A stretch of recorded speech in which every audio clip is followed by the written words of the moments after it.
Hello friends, एक बार फिर से आप सबों का स्वागत है हमारे YouTube channel BCS maths classes में। आज हम क्लास 9 का बहुपदों का गुणनखंडन प्रश्नावली 2.4 देखने वाले हैं। इसके पहले हमने क्या देख रहा था कि बहुपदों का गुणनखंडन हम कैसे करते हैं, द्विघात बहुपद का कैसे करेंगे, त्रिघात का कैसे करेंगे। हमने सारे एग्जाम्पल को इजीली कवर किया था। सक्सेसफुली कंप्लीशन के बाद हम प्रश्नावली 2.4 आज करेंगे। एक ही वीडियो में सारा सम को कर लेंगे ताकि अगले दिन अगले क्लास में जाएंगे। तो क्लास 9 है बहुपदों का गुणनखंडन प्रश्नावली 2.4। हमने प्रश्न यहाँ पे लिख रखा है। पहला प्रश्न कहता है बताइए कि निम्नलिखित बहुपदों में से किस बहुपद का एक गुणनखंड x+1 है। यानी 4 प्रश्न है इसमें और हमें दे रखा है कि x+1 किस किस का गुणनखंड है।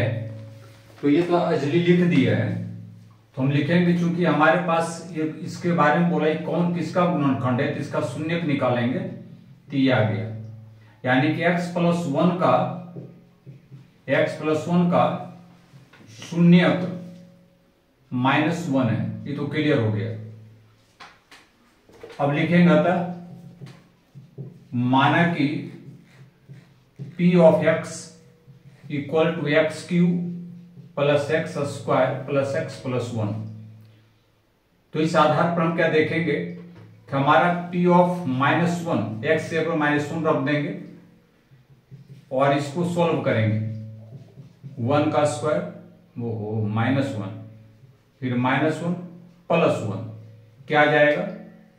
इस आधार P of -1 ये -1 ये +1 ये -1 ये +1 सब कट जाएगा। यानी हमारे पास बच जाता है 0। जब 0 आ जाता है यानी अगर x+1 का शून्यक -1 है और x के जगह पर -1 को पुट करते हैं तो क्लियर है कि P of x जो है यानी बहुपद जो है ये भी हमारा क्या हो गया 0। तो 0 जब हो गया तो हम कहेंगे कि x+1 x³ plus x² plus x+1 का क्या है गुणनखंड है। ये तो हो गया। इसी प्रकार से ये पार्ट तो एज स्कूल में रहेगा, सब में रहना है, सिर्फ इस पर सेट करना है। तो हम यहां मानेंगे, फिर लिखेंगे, यहां भी लिखना है कि माना कि P of x equal to x4 plus x³ plus x² plus x+1। इस आधार P of -1 का पावर 4 -1 का क्यूब -1 का स्क्वायर -1 और +1 नोट करते जाना है, समझते जाना। ये 1 होगा और ये -1 होगा, फिर ये +1 -1 फिर +1, ये कैंसिल ये कैंसिल ये कैंसिल। यानी P of -1 इक्वल टू 1 बचा, नोट इक्वल टू 0। हमें P of -1 क्या आना चाहिए 0, लेकिन आ जाता है 1 जो 0 के बराबर नहीं है। अतः इसलिए x+1 x4 plus x³ plus x² plus x+1 का गुणनखंड नहीं है। अगर 0 नहीं आता है तो वो गुणनखंड नहीं होगा। तो हमने 2 प्रश्नों को किया। चलिए तीसरे प्रश्न को भी देखते हैं वो क्या दिया है।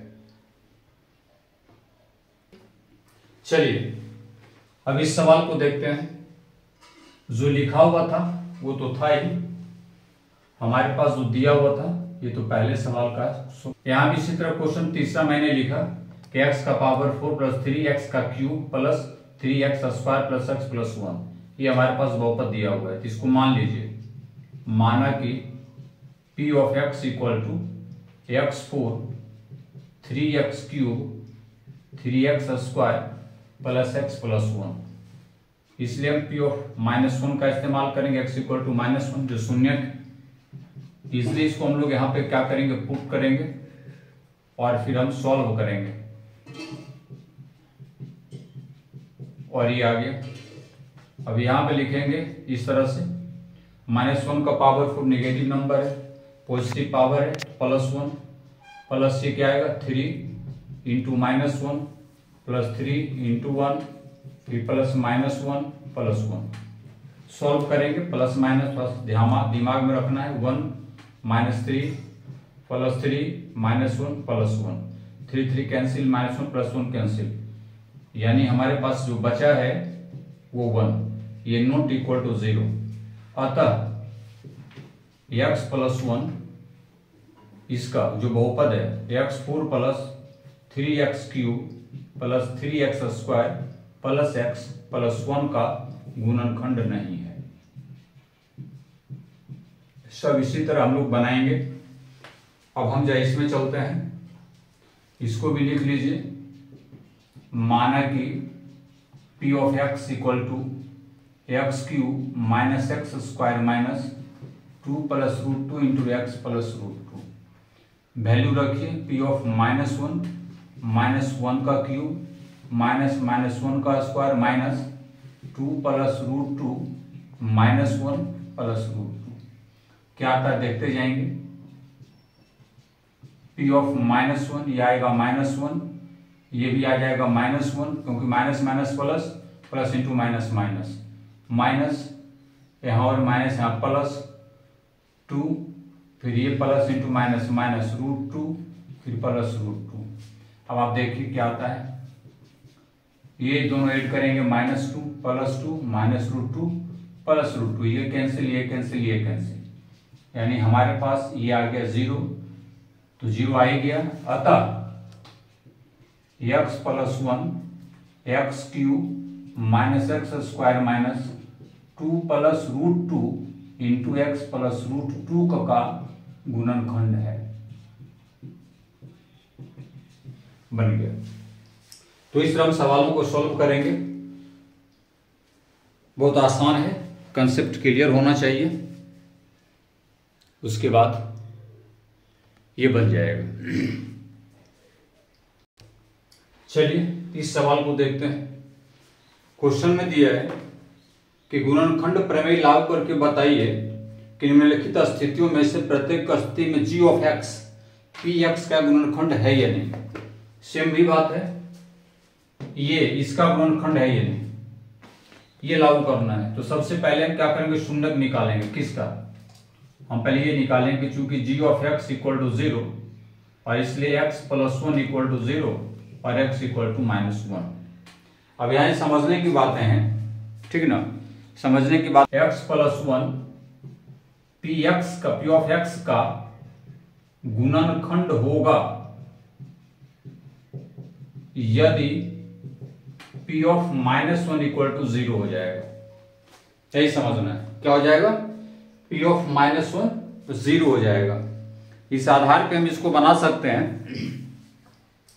अतः इसलिए p of -1 निकालेंगे, ये बहुपद में x के जगह पे -1 हम पुट करेंगे। चलिए मैंने रख दिया। अब इसको देखते हैं, 2 × ये -1 + 1 + 2 -1 कितने आ गया, -2 + 1 + 2 -1, ये और कैंसिल, ये और ये कैंसिल, यानी आ गया। इसलिए लिखना होगा कि p of -1 0 है। अतः g of x, p of x का गुणनखंड है। और इसी थ्योरी को लगाएंगे इसमें। यहां वही बात करेंगे कि जब ये इसका गुणनखंड के बारे में पूछा तो इसका शून्यक लेंगे, g of x 0, so x + 2 = 0 और x = -2। अब यहां लिखना होगा यदि p of -2 0 हो जाता है, और इसीलिए हम p of -2 निकालेंगे और यहां पे x के जगह पे -2 हम रखते चले जाएंगे ऐसे। अब सॉल्व करेंगे, ये आएगा -8, 3 बार मल्टीप्लाई करना है -2 को, तो -8 और ये हो गया 4 × 3 = 12 -6 + 1 8 × 6 = 14 -14 12 और 1 13, ये आ गया -1। इसलिए लिखेंगे कि p of -2 is not equal to 0, 0 के बराबर नहीं होता है, अतः g of x p of x का गुणनखंड नहीं है, गुणनखंड नहीं है। इस तरह आपको बनाना है, ठीक है, आप इसको समझ लीजिए। इसी पैटर्न का इस्तेमाल करते हुए हम लोग तीसरे सवाल की तरफ भी चल सकते हैं। चलिए, तो तीसरा सवाल हम यही बना देते हैं बगल में, ठीक है। तीसरा क्वेश्चन क्या करता है उसको मैं लिख लेता हूं। तीसरा क्वेश्चन दिया हुआ है, पहले क्वेश्चन को ही लिखते हैं। p of x equal to x का cube minus 4x square plus x plus 6 और g ऑफ x दिया हुआ है x माइनस 3। सेम ही प्रोसेस रहेगा। पहले हम लोग निकालेंगे g ऑफ x, इसको शून्य के बराबर करेंगे, 0 यानी x इक्वल टू 3। अब लिखेंगे कि x minus 3 p of x का गुणनखंड होगा, गुणनखंड होगा यदि p ऑफ 3 0 हो जाता है, और इसीलिए p ऑफ 3 निकालेंगे। जहां जहां x है 3 का वैल्यू रखेंगे, x के जगह पे 3 रखेंगे। 3 का स्क्वायर प्लस 3 प्लस 6, 3 3 9 9 27, 3 3 9 9 चौके 36 प्लस 3 प्लस 6, 27 33 36 प्लस प्लस वाले को एक साथ, ये 0 यानी p ऑफ 3 हमारा 0 आ गया। अतः g of x p of x का गुणनखंड होगा, गुणनखंड होगा। बस इसी तरह आपको सॉल्व करना है, इसी तरह आपको बनाना है। और देखिए, थोड़ा अच्छा से इसको नहीं हो तो पॉज करके आप समझ सकते हैं और देख भी सकते हैं। तो हमने अभी आपको क्वेश्चन नंबर 2 बताया, और 2 बताने के बाद हम चलेंगे क्वेश्चन नंबर 3 की तरफ, क्वेश्चन नंबर 3 की तरफ। क्वेश्चन नंबर 2 का 1 2 3 था, तो अब क्वेश्चन नंबर 3 में भी जो सवाल है उसको सोल्व करना है। चलिए, अब क्वेश्चन नंबर 3 की तरफ चलते हैं। हाँ, हमने चारों सवालों को लिख रखा है। इसमें दिया है कि k का मान ज्ञात कीजिए जबकि निम्नलिखित स्थितियों में से प्रत्येक स्थिति में x minus 1 p of x का एक गुणनखंड है। यानी आपको दे रखा है कि x माइनस 1 जो है वो क्या है, x माइनस 1 क्या है, इस सब का गुणनखंड है। अगर ऊपर में लिखे हम कि x माइनस 1 0, तो गुणनखंड है तो 0 बराबर होगा ही होगा। यहां पर फोकस करना है, तो x 1 हो गया। अब आपको देखना है कि जब x 1 हो गया तो p ऑफ x 0 के बराबर हो जाएगा, तय होगा ही।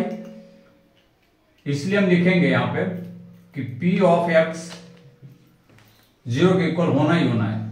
अब यहां पे p ऑफ x हमारे पास दिया है क्या, x square plus x plus के इक्वल टू 0। अब आप मान रखिए इस तरह, 1 प्लस 1 प्लस के 0, यानी कि 2 प्लस के इक्वल टू 0, और इसलिए के इक्वल टू -2। यही आपका आंसर है। सेम चीज सब में लागू होने वाला है। या फिर लिखेंगे चूंकि जब गुणनखंड है तो x का जो मान आएगा जब यहां रखेंगे बहुपद में तो भी 0 के बराबर होगा, ये 0 बराबर हो गया। अब हम यहां लिखेंगे इसका बहुपद, और इसमें x का वैल्यू पुट करेंगे 2, x का वैल्यू आया है 1, तो 1 का स्क्वायर प्लस के इंटू 1 प्लस √2 0, ये आ गया 2 प्लस के प्लस √2 इक्वल टू 0, यानी के इक्वल टू आ गया -2 प्लस √2। यही आंसर है। तीसरा सवाल में भी वही बात करेंगे कि चूंकि p ऑफ x 0 के इक्वल होना चाहिए, इसलिए के x square minus √2x plus 1 equal to 0। के आ गया, x के जगह पे क्या रखना 1, तो 1 का square √2 into 1 plus 1 equal to 0, के आ गया माइनस √2 प्लस 1 इक्वल टू 0, के लेंगे ये आएगा √2 माइनस 1, -√2 जाके प्लस 1 जाके माइनस, यही इसका के का वैल्यू है। उसी तरह यहां भी करेंगे कि p of x equal to 0 हो जाएगा, या kx², 3x माइनस में है और ये 0 के बराबर। अब आप यहां लिखिए k इंटू 1 का स्क्वायर माइनस 3 इंटू 1 प्लस के इक्वल टू 0, ये आ गया k माइनस 3 प्लस के इक्वल टू 0, के जोड़ेंगे 2 के माइनस 3 इक्वल टू 0, ये 2 के इधर जाकर प्लस हो गया और k इक्वल टू हो गया 3/2, यही इसका वैल्यू है। तो आपने देखा बहुत आसान सा ये फॉर्मूला है और बहुत आसान सा ये सम है, बस आपको वैल्यू पुट करना है और बताते जाना है। और हमने क्वेश्चन नंबर 3 के 4 सवालों को किया जो आपके बुक में डाल रखा है, और अब हम करेंगे क्वेश्चन नंबर 4, देखते हैं वो कैसा है। चलिए इस सवाल को देखते हैं। गुणनखंड ज्ञात कीजिए, सिर्फ दे रखा है। सारे द्विघात समीकरण आपको दिख रहे होंगे, सभी के घात कितने हैं? 2 है। वैसे में सबसे आसान इसमें क्या होगा कि आप इसके मिडिल टर्म को तोड़ दीजिए, यानी कि मध्य पद को आप तोड़ दीजिए, और मध्य पद को अगर आप तोड़ेंगे तो इसलिए बन जाएगा, मैंने ये बता रखा है क्या करना होता है। देखिए प्रथम पद जो है यानी x² कोफिशिएंट जो है, गुणक जो है 12, और अचर पद दोनों को गुना कर लेते हैं। कितना आएगा? 12 गुने करेंगे तो क्या आ जाएगा? 12 आ गया। और इस 12 के गुणनखंड देखेंगे कि कितने फैक्टर होते हैं, कितने होते हैं, तो 4 और 3 हो जाएगा, 4 तिया 12, 6 2 हो जाएगा, बहुत होंगे। अब इसमें देखते हैं कि ये जो 2 टूटा है 4 और 3 के रूप में, 6 और 2 के रूप में, जोड़ें या घटाएं, हमें बीच वाला मिलना चाहिए। तो ये 7 है, यानी 4 3 को जोड़ देंगे तो 7 हो जाएगा, इजिली हो जाएगा।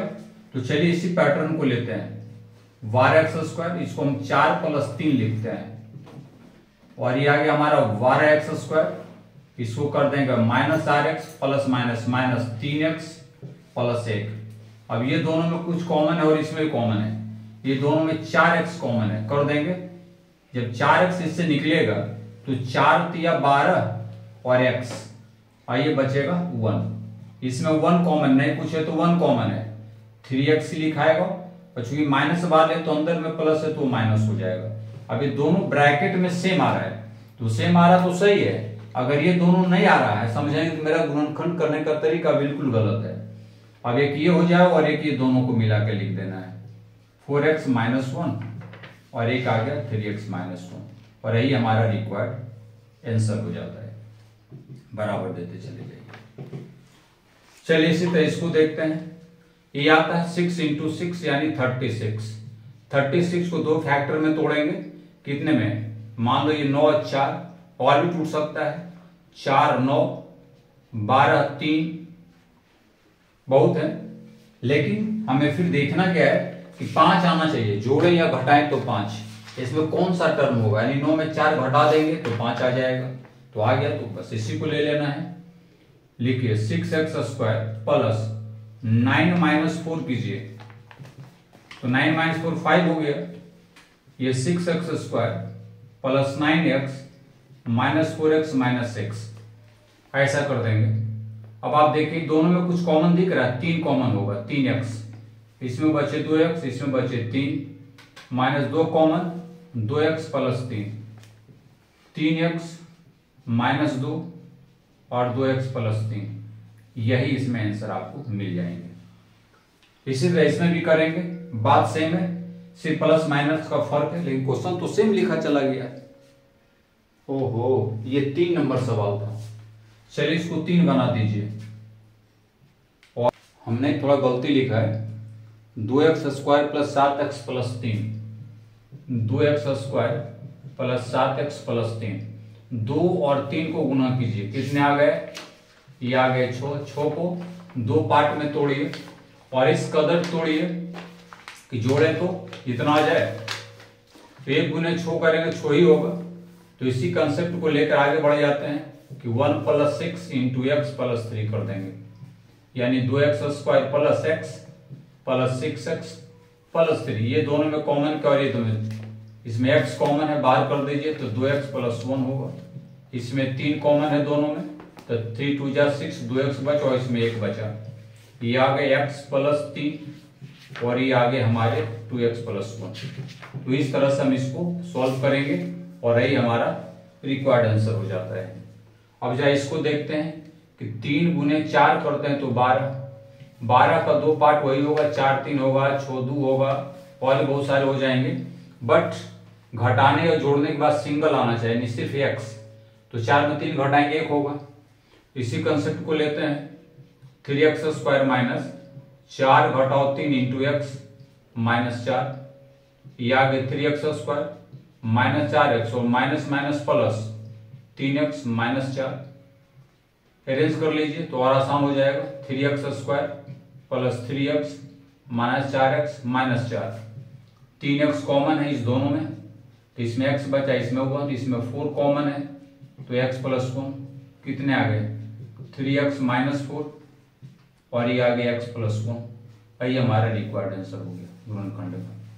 तो बहुत आसान है, हमने मध्य पद को तोड़कर आपको बताया है। ये तो द्विघात की बातें थी।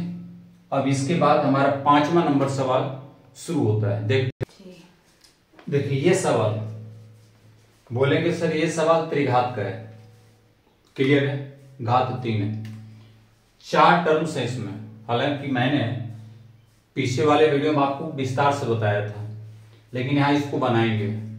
सबसे पहले हम क्या करते हैं, ऐसे सवालों का जो अचर पद होता है उसका गुणनखंड देते हैं, उसका फैक्टर ढूंढते हैं क्या क्या है, उसके बाद हम रीजन लेते हैं। देखिए तो इसमें हमारा अचर पद क्या है, 2 है, और 2 का जो गुणनखंड होगा, 2 के जो गुणक होंगे वो क्या होंगे भाई, फैक्टर क्या होंगे, ±1 भी हो सकते हैं, ±2 भी हो सकते हैं। यानी 2 को काटने वाला +1 भी -1 भी। तो इस तरह से ये हमें समझना होगा। अब ये देखना है कि इस बहुपद में 1 रखकर देखें, -1 रखकर देखें, 2 रखकर देखें, -2 रखकर देखें। अगर ये 0 हो जाता है तो एक गुणनखंड तो वो हो जाएगा। तो चलिए हम x = 1 रखकर देखते हैं बहुपद में, है ना। इसमें तो हम x अगर जब रखेंगे x = 1 रखने पर, चलिए तो क्या होगा, 1 का क्यूब -2, 1 का स्क्वायर -1 + 2, तो 1 -2 -1 + 2 कितने आ जाएंगे, ये और ये कट गए, ये और ये, तो 0 आ गया। यानी क्लियर है कि जब x का मान हम 1 रखें तो हमें 0 मिल गया, यानी एक गुणनखंड हमको तैयार हो गया। तो x = 1 आया था चूंकि, और x -1 ही हो जाएगा तो 0। अब ये जो है x -1 से हम एक गुणनखंड ये हुआ कि x -1 इसका एक गुणनखंड है, लेकिन और हमें निकालना होगा, एक से तो काम चलेगा नहीं, इसलिए x -1 से इसमें भाग देंगे। क्या देंगे, भाग। उसके बाद देखिए क्या होता है, ऐसा x³ है, यहां रखिए x², तो x³ हो जाएगा, x³ आया -x², ये माइनस और ये प्लस कट गया, घटेगा तो -x² -x + 2। अब यहां -x रखिए तो -x² + x, ये माइनस और ये माइनस कट गया, -2x -2, और यहां पे अब -2 रख दीजिए तो -2x और -+ 2। कहीं गलती हुआ है, चेक कर लेते हैं। -x² क्वेश्चन ठीक है ना, क्वेश्चन तो ठीक ही रख रहा है, x है, x² हमने दिया, x³ हो गया, और x² तो x प्लस हो गया, ये घट के माइनस, ये माइनस में आया है। क्वेश्चन क्या था भाई, ठीक है, तो अच्छा यहाँ हमने गलती किया है, अब यहाँ माइनस दी थी और दोनों कट के 0 आ गया, यानी अब क्लियर हो गया है। इसलिए लिखेंगे कि x cube minus 2x² minus x plus 2 को हम लिख सकते हैं, एक x माइनस 2 तो गुणनखंड है और एक ये वाला पूरा।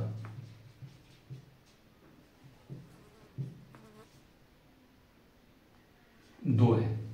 अब इसको तोड़ लेंगे तो अपने आप क्लियर हो जाएगा, x² माइनस एक्स माइनस 2। इसको जब तोड़ेंगे तो क्या लिखेंगे, minus 2x plus x minus 2, जैसे गुणनखंड करते हैं। इसमें x कॉमन हो गया, इसमें 1 कॉमन, ये आ गया, यानी कि x प्लस 1 और x माइनस 2। इसलिए x cube minus 2x² minus x plus 2 के गुणनखंड क्या क्या हो गए, एक हो गए हमारे x माइनस 1, दूसरा हो गया x प्लस 1 और तीसरा हो गया x माइनस 2। यही हमारा रिक्वायर्ड आंसर है। ऐसे सवालों को हम लोग ऐसे सोल्व करते हैं, तो इसको देख लीजिए और समझ लीजिए। अब इसके दूसरे सवाल पर हम चलते हैं। चलिए यहां पे आते हैं। इसका जो अचर पद है उसको देखिए, अचर पद हमारा 5 है, तो इसका क्या गुण होगा, गुणक। तो 5 का गुणनखंड जो समझिए, तो 5 के जो फैक्टर होंगे वे होंगे प्लस माइनस 1 प्लस माइनस 5। अब x का वैल्यू बारी बारी से रखेंगे, और अगर ये पूरे टर्म 0 हो जाएगा तो उसका एक गुणनखंड वो बन जाएगा, फिर उससे डिवीजन करेंगे, फिर जो क्वोशिएंट में आएगा उसको तोड़ेंगे 2 भाग में, आंसर आ जाएगा। x बराबर 1 रख दीजिए, देखते हैं। तो 1 का cube minus 3, 1² minus 9 into 1 minus 5, क्या आ गया भैया, 1 माइनस 3 माइनस 9 माइनस 5, तो 1 माइनस 17 माइनस 16, नहीं ये नहीं होगा, ये 0 के बराबर नहीं है, नॉट इक्वल टू 0।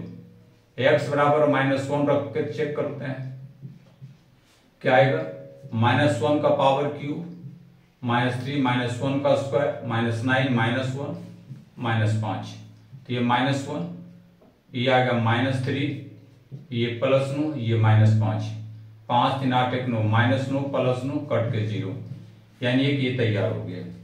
और इसीलिए x बराबर -1, इसका गुणनखंड 1 हो गया। x -1 जो है इसका x इक्वल टू -1, इसको संतुष्ट कर दिया, तो हम इसको लिख सकते हैं इधर आकर, ये क्या होगा, ये अब x प्लस 1 जो है दिए गए बहुपद का गुणनखंड हो गया। अब इससे इसको भाग आप दे दीजिए, तो x प्लस 1 को भाग देंगे x cube minus 3x² minus 9x minus 5 में, यहाँ x क्यूब है, यहाँ x² हमें रखना होगा, भाग की क्रियाएं हम बता चुके हैं, -x² प्लस माइनस का रूप लेना है -2x² माइनस 9x माइनस 5, या -2x² है -2x कीजिए, -2x² माइनस 2x प्लस, और ये प्लस कट गया, ये आ गया -7x माइनस 5। अब क्या आएगा, यहां पे माजरा कुछ और है, क्या होगा भाई, 7 आ गया, 9x माइनस 5 है, सही तो मैं लिखा, कहीं प्लस माइनस चेक तो गलत नहीं है, सारे टर्म माइनस में थे, ये कट गया, 3 में ये गया, -2x² माइनस 5, और ये आ गया हमारे माइनस से तो प्लस हो गया, प्लस माइनस -2x, ये कट गया, तो -7 -5। अब हमें क्या करना भाई, चेक करने की बात है, ये पूरा पूरा कट नहीं रहा है, व्हाट इज द रीजन, तो जरा सा चेक करते हैं। एक तो x प्लस 1 है, माइनस करेंगे तो क्या आ जाएगा, -7x और -7, ये प्लस और ये प्लस कट गया, नीचे 2 बच जाता है, तो 2 बचना नहीं चाहिए, क्या बचेगा, कैसे बचेगा भाई, तो कट नहीं रहा है, यहां पर तो +2 आ रहा है,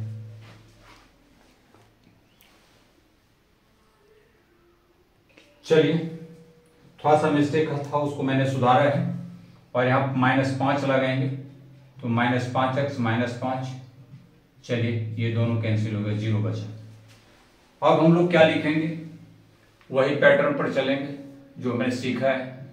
चूंकि x³ -3x² -9x -5, और ये हमारा आगे एक टर्म तो आ गया x+1, और एक ये x² -4x -5।